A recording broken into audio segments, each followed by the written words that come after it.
But it creates a situation where the legislation is so complex that the only way to ensure that you're not prosecuted is to keep the unions happy. It's not. No one can actually comply to with this legislation because it's too complex anyway. So it just gives the unions too much power over corporations, doesn't it? It does, but I mean, let's use the construction industry, for instance. Large contractors will be able to manage this because they've always managed their relationships with the unions. It's the small subcontractors that are going to struggle with this. It's small businesses that get caught up in the net. I mean, this is like the drift net of legislation. It catches everybody, even those that are not going to be able to deal with it. And if you're serious about increasing wages and increasing employment, well, you don't do that by sending small businesses broke. Yeah, the only wages that are going to go up are lawyers dealing with industrial relations. Now, this is closely related to what Janet Albrechtsen wrote in The Australian today. She's found that Anthony Albanese didn't seek any legal advice before proposing an amendment to our constitution based on race. Of course, I'm referring to the voice to Parliament. Now, this is pretty amateur stuff, isn't it? Isn't it, Stephen?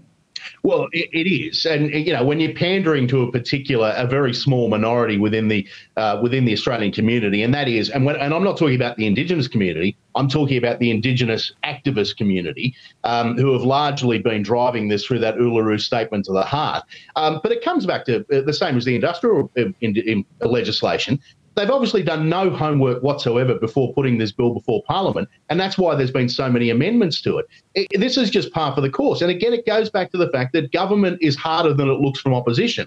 Now, when the coalition came back to power after the Rudd-Gillard years, they hadn't been out in the wilderness for that long. The reality is that there is very little governmental experience in this Labor government. They've come in cold. They don't know what they're doing, and they're trying to learn on the job. And unfortunately, we're the ones suffering for that. Yeah, well, I've got my own theory about that, actually, based on what a Liberal politician, senator, in fact, told me recently. And that is that for the coalition, it's actually easier for them to be in opposition because when they're in government, they are constantly dealing with the bureaucracy who all, as you know, because you live in Canberra, lean to the left. He said that 80% of dealings with department officials was confrontational. So I imagine it's the opposite for Labor, which is why they are, despite being relatively inexperienced and in office, they're so confident that they can do what they like because suddenly they're surrounded by bureaucrats who see politics the same way. Would you agree that that's a fair description? Yeah, that's probably right. But that's a double-edged sword, though, because I think that confrontation is what creates good policy.